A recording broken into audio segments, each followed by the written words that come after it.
All right. And we're live. How you doing today, Laura? Good. How are you? I'm doing good. It's like I had just mentioned, cold and nasty outside and don't really want to go outside and do anything, but Nope. Pretty much a normal Michigan, though. yeah, absolutely. Now, you reached out to me. You wanted to promote this nonprofit that you have, correct? Yeah. I run the Williamston Performing Arts Foundation. I'm president and co-founder of it. We were established in November of 2019, so just before COVID. What made you want to start that? Well, I myself was part of theater in high school. It was kind of the field I had started to go into, so I had a passion for it. And then my child had the passion for music and was in band and theater. So it just seemed like the right fit to be active. And while I was active, there's a lot of things in the band and choir and theater that are so much outside of the classroom that they need the extra support that's not necessarily school related, but the kids do need. Like what?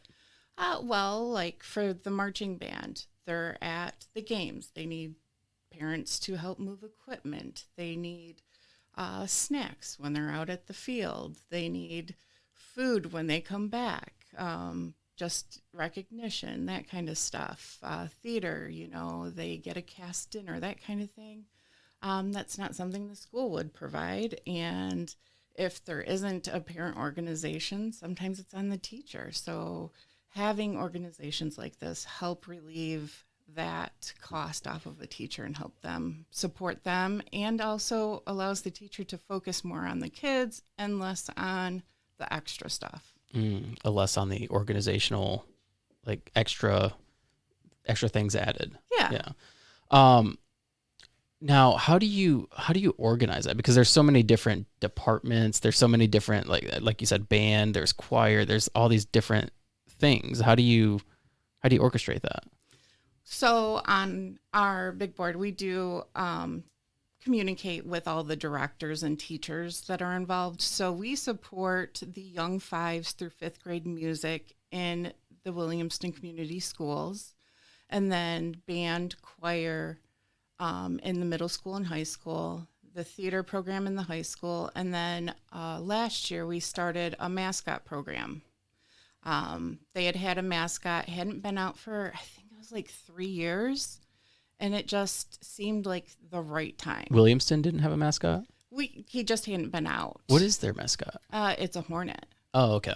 So, and the costume was kind of old, and I don't know, it just, 3 a.m. I woke up and I'm like, this is just what I need to do. And I got it rolling, and in, I don't know, 4 months we had raised all the money we needed to purchase a new mascot. And so about a year ago, in September, we revealed the new mascot at a home football game. Wow. Yeah. So he's new and he's exciting, and, the kids enjoy him. What has it been like since you started? I mean, obviously, whenever you start something new, it's always rough trying to take off. You had mentioned that you started right before COVID. Mm-hmm. What is that process? What was that process like? So we got it in November. We were heading up Of 2020? Yeah, no, of 2019. 2019. Yeah, so we were heading up March of 2020. We have an annual auction for the band program. And we were, I think, literally 5 or 7 days away from the night of the auction. And that's when the schools were locked down and everything closed and everything stopped at that point. And we just kind of were like, what do we do? And I'm like, well, this is a great time for us to kind of build the back end of it, the organization part. Let's plan. What are we going to do? I didn't want to come out and do the same things that everybody else did. I wanted our fundraising to be something new, something different. We would keep the ones that were traditional for the programs, but for the foundation itself, I wanted new things that I could bring to the community. What kind of impact has that had on the community? Um, I try to keep a community focus, even though we're supporting the students. I try to keep the community focus, which was one of my big things about the mascot.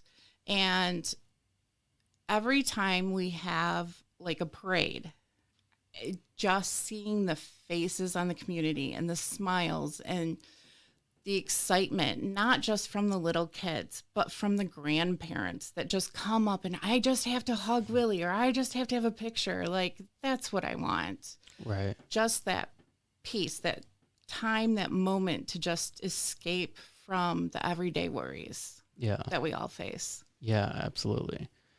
Do you find it hard to get volunteers? It's extremely hard to get volunteers. Are you kidding me? Oh my goodness. Every time I need somebody, I freak out because I'm like, oh my goodness. We're planning an event here in a couple months and I'm looking at the amount of volunteers I need and I'm trying to figure out with the 5 people I usually get how I can make the 30 places I need volunteers work. Oh my gosh, that sounds stressful. It can be. Yeah, it sounds extremely stressful. Now, you had mentioned that you try to do things differently than other nonprofits and other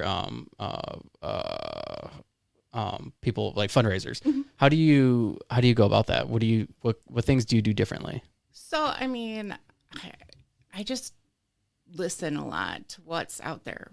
Watch what everybody else is doing. You know, I've attended different like workshops, that kind of stuff, just to get knowledge. You know, how do I entice more people to volunteer? Not something that really happens right now.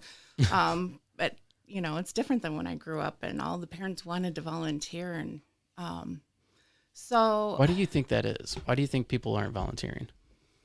I think that they don't know what to expect. And when you say the word volunteer, it all of a sudden seems so overwhelming and so time consuming that they don't think that it can be an hour or, oh, I only have to spend 30 minutes of my time and that would help you a lot.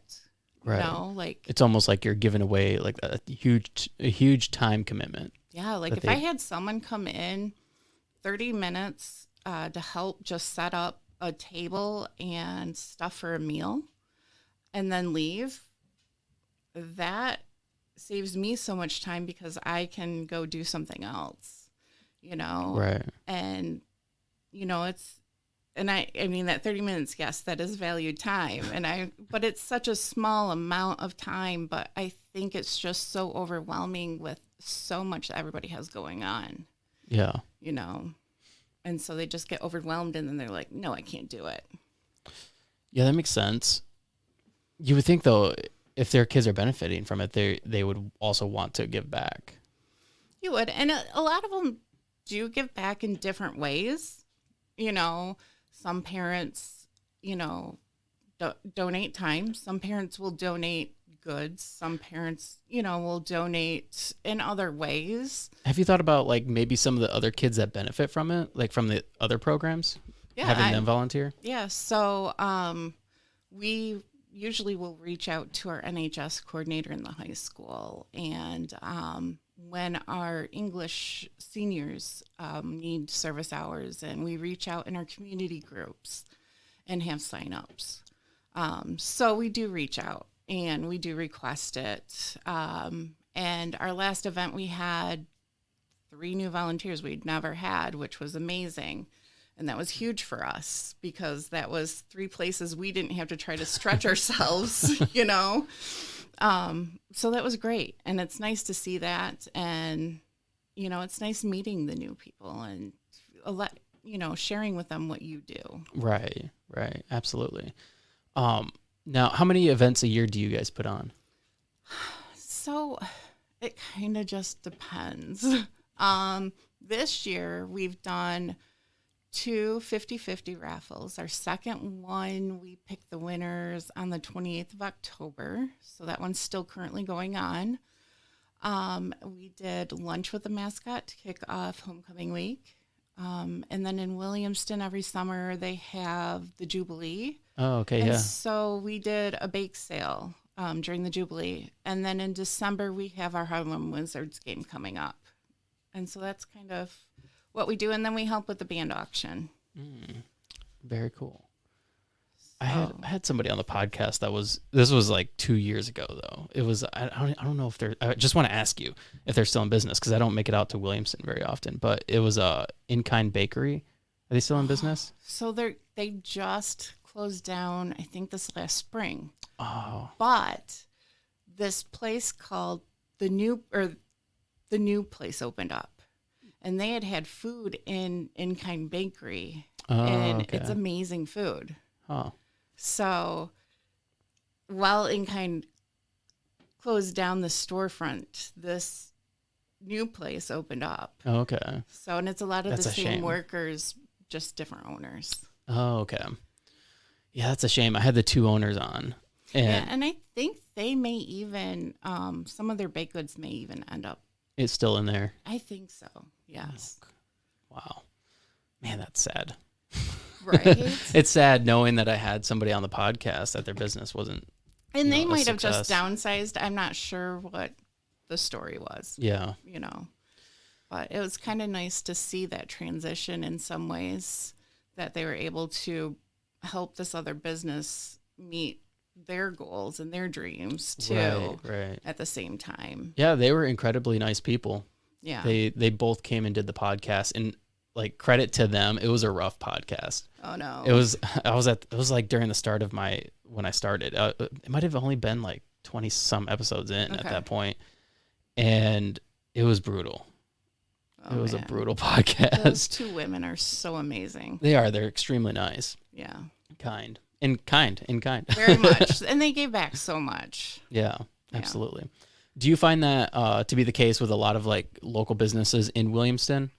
Yeah, I mean, we got a lot of support from the local businesses in town. I've built relationships with a lot of them. I work very close to a few of them, very close, So that helps, having that there. I mean, there's a lot of times when you're running a foundation or a business, you question yourself, you question the decisions you're going to make. The decision I'm making today, what is it going to affect down the line?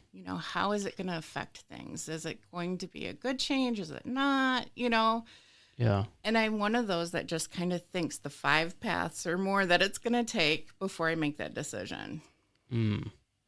So Yeah, that's